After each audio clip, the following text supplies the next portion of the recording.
Hello students, मेरे YouTube channel e teaching Gurukul में आप सबका स्वागत है। क्लास 10th एनसीईआरटी साइंस में मैं जो नेक्स्ट टॉपिक्स जो है चैप्टर 2 केमिस्ट्री के chemical properties and reaction of the acid and base, तो इससे पहले मैंने 2 लेक्चर अपलोड कर चुका हूँ, उसको डिस्क्रिप्शन बॉक्स में आप देख लीजिएगा। तो इस पर्टिकुलर लेक्चर में हम लोग ये देखेंगे कि डिफरेंट काइंड ऑफ जो केमिकल रिएक्शंस होते हैं विद एसिड एंड बेस वो कौन से होते हैं। तो ये पार्ट 3 है, यानी चैप्टर 2 केमिस्ट्री का पार्ट 3 है।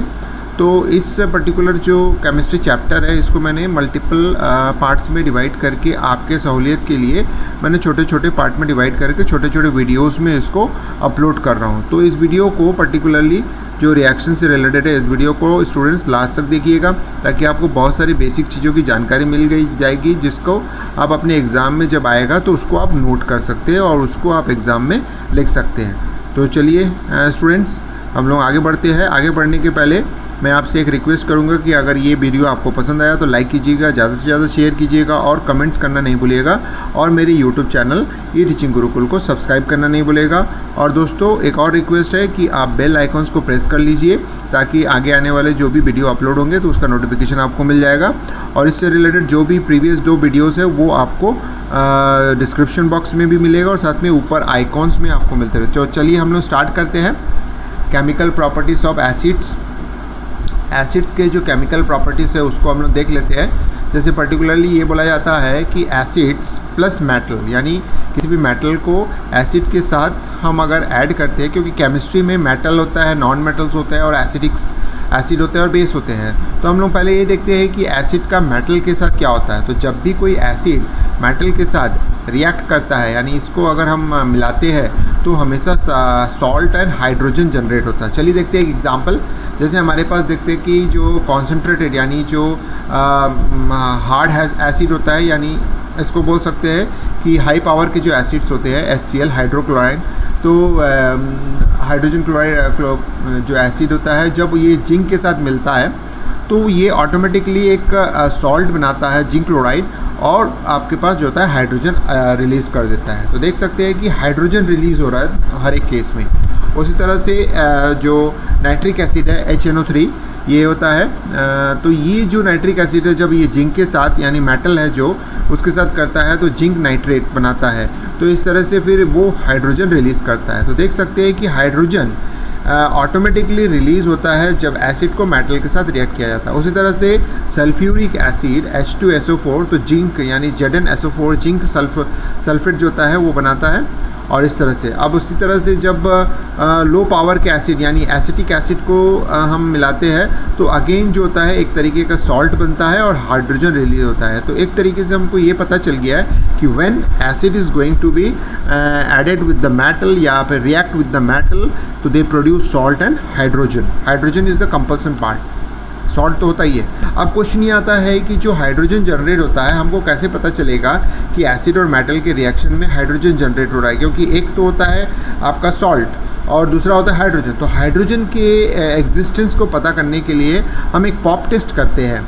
तो वो पॉप टेस्ट क्या होता है कि when a burning candle is brought near a test tube containing hydrogen gases it burns with in pop sound. तो इसका पॉप टेस्ट का मतलब nothing but in one kind of fireworks है, जिसमें क्या करते हैं जब जो हाइड्रोजन बबल्स ऊपर, मतलब हाइड्रोजन गैस के जो बाहर आते हैं, बबल्स के फॉर्म में जो बाहर आते हैं, तो उसके सामने अगर हम एक मोमबत्ती जला के रख देते हैं तो उसके कांटेक्ट में आते ही वो फूटने लगता है, पॉप साउंड करने लगता है, सिंपल सा।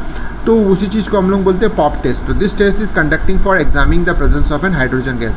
तो इसका मतलब है ये जो हर एक रिएक्शंस में एसिड के साथ जो भी हमारे पास रिएक्शन हो रहे हैं, तो ये जो हाइड्रोजन जनरेट होता है उसको हम पॉप टेस्ट की तरह उसके एग्जिस्टेंस को पता कर सकते हैं। तो जैसे एक एग्जाम्पल यहाँ पे बहुत सिंपल से दिया हुआ है कि यहाँ पे हाइड्रोजन गैस जो होता है बबल्स बन रहे हैं, यहाँ पे आप देख सकते हैं एसिड है और ये जो होता है जिंक ग्रैनुअल्स है। तो यानी जिंक मेटल यहाँ पे रखा हुआ है और ये एसिड रखा हुआ है, एनी काइंड ऑफ एसिड, जैसे कि यहाँ बोला गया है ये सल्फ्यूरिक एसिड रखा गया है। तो ये सल्फ्यूरिक एसिड है और उसमें जिंक, तो उसके बाद जैसे ये रिएक्शन होता है तो इससे क्या होता है, हाइड्रोजन गैस जनरेट होता है। तो ये हाइड्रोजन गैस इस तरह से होते हुए वो इस ट्यूब से होते हुए पानी के अंदर से उसको जब थोड़ा सा ठंडा किया जाता है, सोप सॉल्यूशन जिसको बोल रहे हैं, ताकि वो बबल के फॉर्म में, तो यानी यहाँ से जो भी गैस निकलता है तो बबल के फॉर्म में उठने लगता है। यानी एक तरीके से जैसे आपने बबल उड़ाए होंगे साबुन के, उस तरीके के क्रिएट करने के लिए यहाँ पे सोपी नेचर, यानी यहाँ सोप का पानी, यानी जैसे बोल सकते हैं सर्फ का पानी आपने घोल के रख दिया, उससे होते हुए जैसे ही उसमें हवा का फ्लो ऊपर जाता है तो वो बबल के फॉर्म में ऊपर आने लगता है। और जैसे ही बबल के फॉर्म में ऊपर आता है तो यहाँ मोमबत्ती रखने से ये जो बबल्स है आप देख सकते हैं ये फटने लगता है। तो एक बहुत सिंपल सा टेस्ट है, ये आप भी घर में करके देख सकते हैं। हाँ, लेकिन थोड़ी सी सावधानी से करना पड़ेगा, क्योंकि यहाँ पे आप जो ले रहे हो वो स्ट्रॉन्ग जो एसिड है उसको आप यूज़ कर रहे हो। आप नॉर्मल एसिड के साथ भी कर सकते हो जो लेस स्ट्रॉन्ग होता है, इसको हम लोग जो होता है जैसे एसिटिक एसिड है उससे कर सकते हो। तो आपको समझ में आ गया होगा कि केमिकल प्रॉपर्टीज़ में एसिड का क्या रोल होता है, यानी एसिड को जब आप मेटल के साथ रिएक्ट करते हैं तो क्या होता है, और पॉप टेस्ट क्या होता है। तो इसीलिए एग्ज़ाम में आपसे पूछ सकता है कि जब एसिड और मेटल का रिएक्शन होता है तो क्या जनरेट होता है, और उसमें जो हाइड्रोजन जनरेट होता है उसको हम कैसे करके उसके एग्जिस्टेंस को पता करते हैं कि हाइड्रोजन जनरेट हो रहा है। So this is the experiment, आप देख सकते हैं, and this is the pop test जो आपको, तो एक कंप्लीट एक क्वेश्चन बन सकता है आपका। नेक्स्ट वन आपके पास आता है केमिकल प्रॉपर्टीज़ ऑफ बेसिस, यानी बेस के केमिकल प्रॉपर्टीज़ क्या होता है, तो हमने देख लिया वो। तो अब जब हम बेस को मेटल के साथ करते हैं, जैसे एसिड को मेटल के साथ किया तो बेस को भी मेटल के साथ जब करते हैं तो सॉल्ट एंड हाइड्रोजन जनरेट होता है। तो चलिए देखते हैं, कुछ एग्जाम्पल देख लेते हैं। NaOH सोडियम हाइड्रोक्साइड, जब इसको जिंक के साथ करते हैं तो ऑटोमेटिकली जिंक जो होता है इसके साथ जुड़ जाता है, और ये तो ये जब जुड़ता है तो इसको मतलब होता है ये एक सोडियम जिंकेट नाम से ये एक बोल सकते हैं कि कुछ केमिकल्स बना देता है और एक हाइड्रोजन रिलीज़ करता है। सेकेंड एग्जांपल हम लोग देखते हैं कि such reactions are not possible with all the metals. इसका मतलब है जो एसिड की बात किए थे तो एसिड के साथ ऐसी कोई संभावना नहीं होती है कि किसी मेटल के साथ काम करता है और किसी के साथ, लेकिन यहाँ पे बताया गया है, जो खास बात है नोट में बताया गया है, इसको आप ध्यान रखिएगा स्टूडेंट्स, कि ये बोला गया है कि जो बेस के साथ मेटल, यानी हर तरीके का मेटल, जैसे यहाँ जिंक का एग्जांपल दिया हुआ है, जरूरी नहीं है कि हर तरीके का मेटल में ये जो चीज़ें होती है, आउटपुट जो आपको मिल रहा है, प्रोडक्ट मिल रहा है, ये पॉसिबल होता है। तो इसलिए बोला गया है कि such reactions are not possible with all the type of metals. तो ये आपको दिमाग में रखना है कि बेसिस के साथ सारे मेटल रिएक्ट नहीं करते हैं, यानी रिएक्ट करने के बाद सॉल्ट एंड हाइड्रोजन नहीं बनाते हैं, लेकिन एसिड के साथ ये कंपल्सन, मतलब ये जो ड्रॉबैक है वो नहीं होता है, उसमें सब तरीके का मेटल के साथ वो काम करता है। अब आते हैं नेक्स्ट जो होता है actions of acids with metal carbonate, यानी मेटल कार्बोनेट के साथ और मेटल बाइकार्बोनेट के साथ, या मेटल हाइड्रोजन कार्बोनेट जिसको बोलते हैं उसके साथ क्या होता है। तो चलिए हम लोग देखते हैं मेटल कार्बोनेट के साथ कैसे होता है। तो मेटल कार्बोनेट प्लस आपके पास एसिड होता है। जैसे हमने देखा कि एसिड को जो होता है आप किसके साथ जोड़ रहे हो, जिससे इससे पहले वाले में हमने देखा कि एसिड के साथ एसिड, और आपने एक बार जैसे कि मेटल है तो यहाँ पे एसिड के साथ आप क्या कर रहे हो, मेटल, लेकिन मेटल का कौन सा फॉर्म यूज़ कर रहे हो, मेटल कार्बोनेट यूज़ कर रहे हो। तो मेटल कार्बोनेट प्लस एसिड, यानी दो चीज़ों को जब आप जोड़ते हो, यानी सिंपल मेटल ना करके मेटल कार्बोनेट करते हो, तो इसमें सॉल्ट तो जनरेट होता है, लेकिन हाइड्रोजन ना जनरेट होकर कार्बन डाइऑक्साइड जनरेट होता है और वाटर जनरेट होता है, यानी एक थोड़ा डिफरेंट होता है। यानी अगर मैं इसको एक्स्ट्रा कर देता हूँ और एक्स्ट्रा यानी मेटल कार्बोनेट को एसिड के साथ जोड़ता हूँ, अगर मैं मेटल को एसिड के साथ जोड़ता हूँ तो सॉल्ट एंड हाइड्रोजन जनरेट होता है, लेकिन मेटल कार्बोनेट को एसिड के साथ जोड़ता हूँ तो मेरे पास सॉल्ट तो जनरेट होता ही है, जो कॉमन है, जो हमने पिछला रिएक्शन देखा था, लेकिन साथ ही साथ जो होता है कार्बन डाइऑक्साइड एंड वाटर भी जनरेट होता है। अब देखते हैं कि जैसे Na2CO3 जैसे मेटल कार्बोनेट है, ये कार्बोनेट है क्योंकि मेटल ना होके इसमें आपके साथ जुड़ा हुआ है CO3, तो मेटल कार्बोनेट है। इसको जब मैं एसिड में डुबाता हूँ, मतलब एसिड में मिलाता हूँ या एसिड के साथ रिएक्ट करता हूँ, तो ये नमक बनाता है 2Na, यानी NaCl सोडियम क्लोराइड बनाता है, लेकिन साथ ही साथ ये CO2 गैस जनरेट करता है और साथ ही साथ पानी अलग हो जाता है उससे।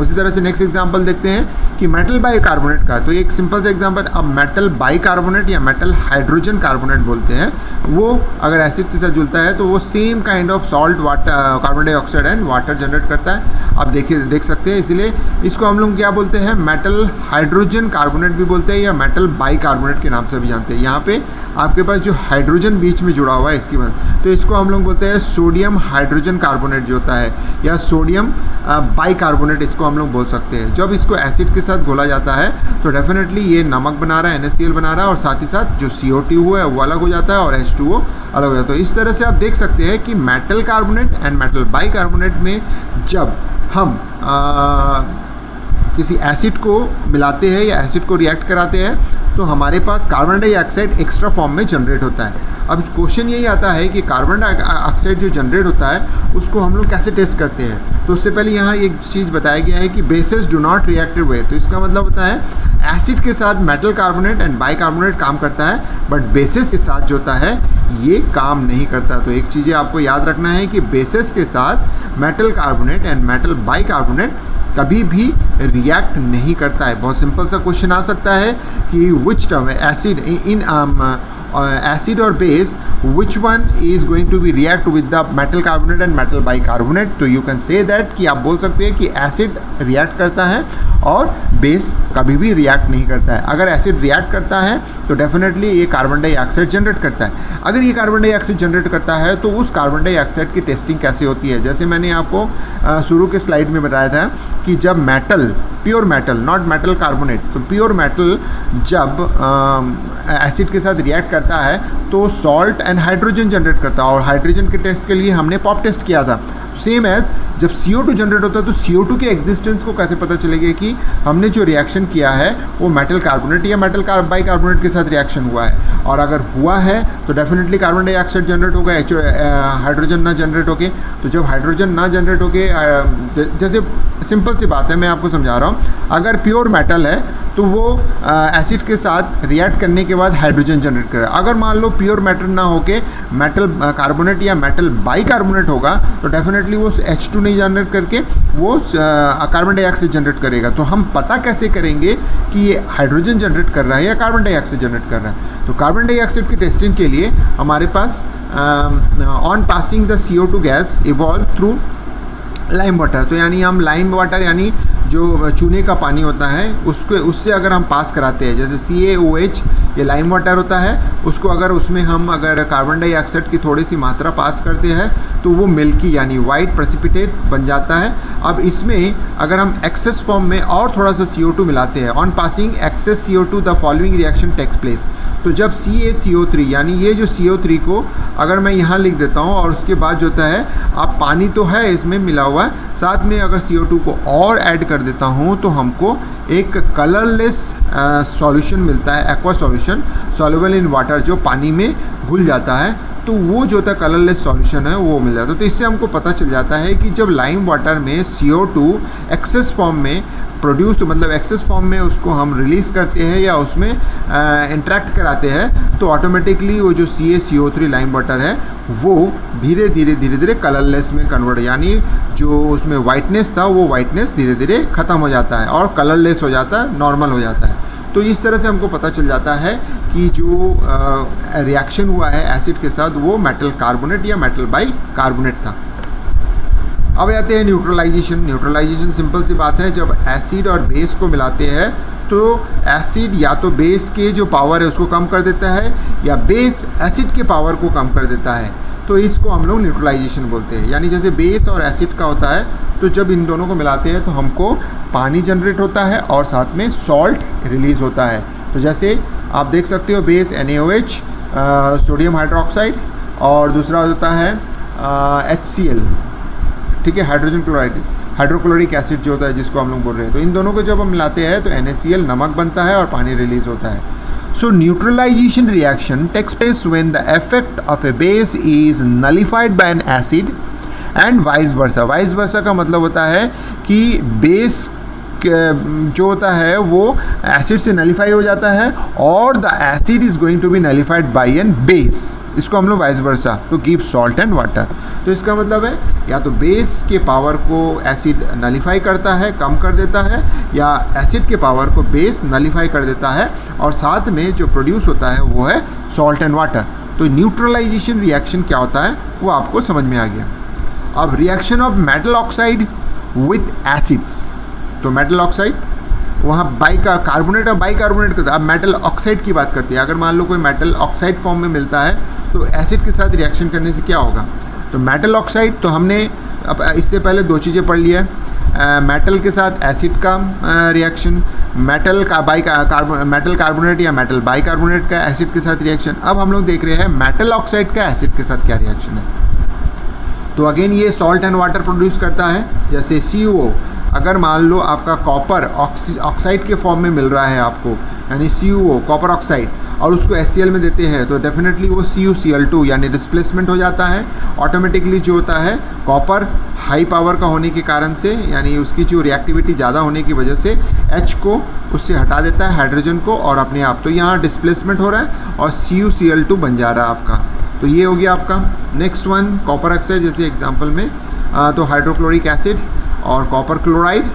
और नोट इम्पॉर्टेंट है कि appearance of the blue green colour of the solution because of the formation CuCl2। तो इसका मतलब होता है जब आप इन दोनों को मिलाते हो तो एक ग्रीन कलर का, ब्लू ग्रीन कलर का एक सॉल्यूशन बन जाता है। वो खास बात इसलिए होता है कि कॉपर क्लोराइड का कलर उस तरह से होता है। Metallic oxides are said to be basic oxide because they give salt and water on reacting with acids. अब reaction of non-metallic oxide with base, non-metallic oxide with base का मतलब होता है कि definitely एक तरीके से metallic oxide and non metallic oxide. तो जैसे कि मैंने अभी बताया है कि metallic oxide with acid and metallic oxide with base, तो इसका मतलब होता है they are going to be nullified to each other, यानी ये एक तरीके के न्यूट्रलाइजेशन रिएक्शन हो रहा है।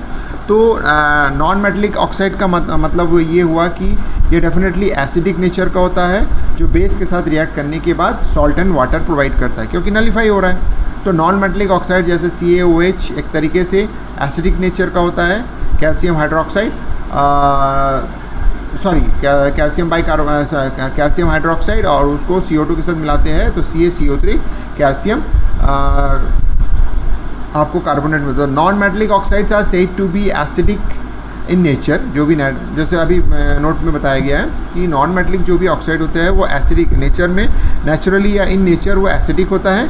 And because on reacting with base they produce salt and, तो यानी ये नलीफाई हो जा रहा है, न्यूट्रलाइजेशन हो रहा है, उसका आपको सॉल्ट एंड वाटर फॉर्म में मिल रहा है। So all acidic solution conduct electricity, तो इसका मतलब है जो भी एसिडिक नेचर के होते हैं उसमें इलेक्ट्रिसिटी डेफिनेटली होता है। उसका रीज़न हम लोग आगे भी देखेंगे कि किस वजह से होता है। तो glowing of bulb indicate that there is an flow of electricity current through the solution. तो इसका मतलब होता है अगर हम सॉल्यूशन के थ्रू किसी इलेक्ट्रिसिटी पास करके किसी बल्ब को जला लेते हैं तो इसका मतलब होता है कि उस सॉल्यूशन में, एसिडिक सॉल्यूशन में इलेक्ट्रिसिटी जो होता है फ्लो करता है। एसिड और base in A water solution, अगर हम एसिड को पानी में मिलाते हैं या बेस को पानी में घोलते हैं, एक्स्ट्रा पानी में मिलाते हैं, तो उसमें मतलब एक्चुअली उसका रिजल्टेंट क्या आता है, होता क्या है उसमें, वो चीज़ हम लोग देखेंगे अभी कि acids produce H+ ion in presence of water. तो इसका मतलब होता है कि प्योर एसिड में, जैसे कि हाइड्रोक्लोराइड एसिड होता है, हाइड्रोक्लोरिक एसिड में अगर हम पानी मिलाते हैं तो डेफिनेटली उसमें H+ आयन जो होता है वो अलग होने लगता है, यानी वो मिलने लगता है, आपको प्रोड्यूस करने लगता है एसिड। तो H+ आयन, तो जैसे HCl को जब पानी में घोलते हैं तो H3O बन जाता है, H2O ना बन के H3O बन जाता है, और साथ में Cl का जो नेगेटिव आयरन है वो बन जाता है। तो ये जो होता है एक एक्स्ट्रा टाइप ऑफ दिख रहा है जिसको हम लोग बोल रहे हैं H+ आयन। अब क्वेश्चन आता है कि यहाँ पे H+ आयन आपको नहीं शो हो रहा है, बट यहाँ पे H+ आयन है। अब उसका रीज़न आपको बाद में पता चल जाएगा। तो ये जो H3O है इसको हम लोग बोलते हैं हाइड्रोनियम आयन। सो अब रीज़न वही पता चल रहा है कि हाइड्रोनियम में H+ आयन होता है, तो वो अलग से क्यों नहीं होता। जैसे Cl को अलग से हमने शो किया बट H+ अलग से शो नहीं होता, उसका रीज़न यहाँ दिया गया है। स्टूडेंट ध्यान देंगे कि H+ ion can not exist alone. ये आप नोट कर लीजिए कि H+ आयन जो होता है कभी भी अकेले एग्जिस्ट नहीं करता है। जैसे कि Cl- एग्जिस्ट कर रहा दिखा रहा है, वैसे H+ कभी भी अकेले एग्जिस्ट नहीं कर सकता है। ये अगर एग्जिस्ट करता है तो किसके साथ एग्जिस्ट करता है, जैसे कि एग्जिस्ट एज H+ एक्वा और H3O एक्वा, ये यानी हाइड्रोनियम फॉर्म में। तो जनरली जो होता है हमारा, it exist as a H+ जैसे एक्वा सॉल्यूशन में अगर होगा तो ये चीज़ आपको याद रखना है, ये एक्वा सॉल्यूशन में होगा या तो फिर वो H3O के साथ मिल के काम करेगा। तो इसका मतलब ये हुआ कि H+ आयन अकेला कभी भी एग्जिस्ट नहीं करता है।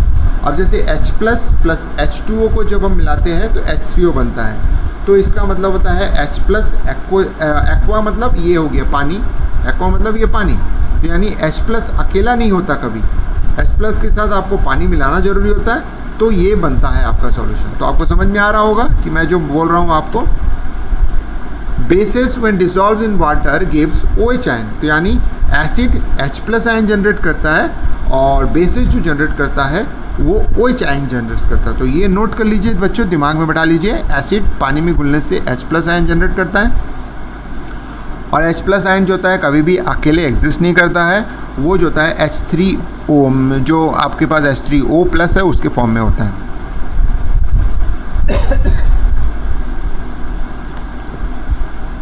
यहाँ कुछ एग्जाम्पल दिए गए आप देख सकते हैं, जैसे NaOH बेस होता है, उसमें हमने पानी मिलाया, ठीक है, ये पानी ऐड किया है, इसको आप चाहे तो यहाँ प्लस करके भी लिख सकते थे या फिर आप इसने यहाँ पे लिख दिया कि किसके साथ आपने इसको रिएक्ट कराया। तो NaOH को आपने H2O के साथ रिएक्ट कराया तो Na+ और OH नेगेटिव मिल गया।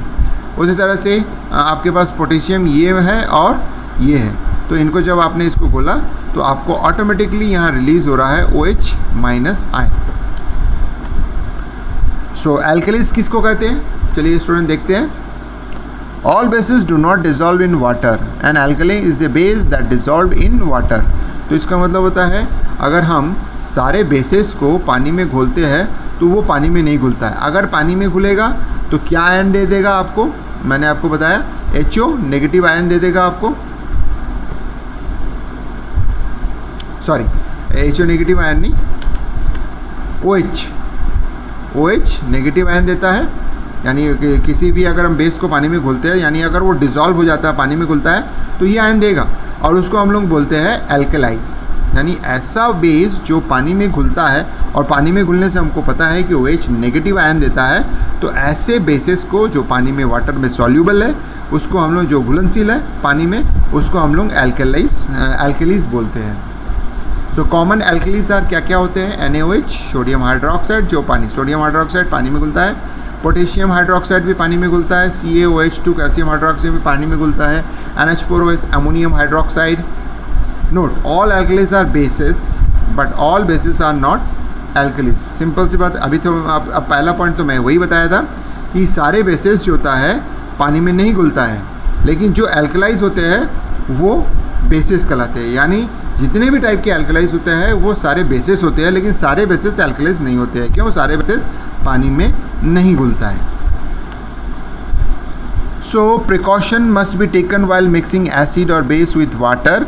The acid must always be added to water with constant stirring as it is highly exothermic reaction. So इसका मतलब होता है, एक बहुत सिंपल सी बात है, या प्रिकॉशनरी मेजर बोला गया है कि कभी भी जब आप एसिड और बेस को पानी में मिलाते हैं तो बहुत सावधानी बरतना ज़रूरत होता है। खासकर एसिड के केस में बोल रहा है कि जब उसको ऐड करते हैं तो उसको स्टीयर करना, धीरे धीरे थोड़ा थोड़ा ऐड करते हुए कॉन्स्टेंटली उसको घुलते जाना है, कॉन्स्टेंटली उसमें चम्मच हिलाते हुए जाना है, क्योंकि ये एक्सोथर्मिक रिएक्शंस करते हैं। एक्सोथर्मिक रिएक्शंस मतलब बहुत जल्दी से वो गर्म होता है, बहुत ज़्यादा उसमें टेम्परेचर ये रिएक्ट करने लगता है। तो इस रिएक्शन को कम करने के लिए, यानी कम हो, इसलिए उसको हमको हमेशा घोलते रहना पड़ता है। So when an acid or base is mixed with water, they become dilute. So this result is the decreasing of the concentration of H3O or OH negative per unit volume in acid and base respectively. तो definitely है कि जब आप पानी में, यानी acid को, base को पानी से मिक्स करते हो तो ये जो क्या कर रहा है कि जो H3O का कॉन्सेंट्रेट, क्योंकि हमने बताया था कि जो एसिड होता है उसमें H+ आयन ज़्यादा होते हैं, जितना ज़्यादा H+ आयन होगा उसकी जो एसिडिटी की नेचर है, एसिडिक नेचर होता है, उतना स्ट्रॉन्ग हो जाएगा। और जो बेस में OH आयन जितना ज़्यादा होगा, OH नेगेटिव होता है, वो उतना ज़्यादा बेस, तो इसलिए बोला जाता है एसिड खतरनाक होते हैं, बेस जो होता है उतना खतरनाक नहीं होता है, बेस डाइल्यूट फॉर्म में होता है। तो जब भी हम इसको पानी में मिलाते हैं तो ये जो कॉन्सेंट्रेशन है ये जो H3O का कॉन्सेंट्रेशन या OH का कॉन्सेंट्रेशन है वो धीरे धीरे इसमें कम होने लगता है। सो स्टूडेंट्स, अगर ये वीडियो आपको पसंद आया तो please like and share this video lectures and do not forget to comment this video. इस वीडियो पे डेफिनेटली कमेंट कीजिएगा and please subscribe to my channel e teaching Gurukul.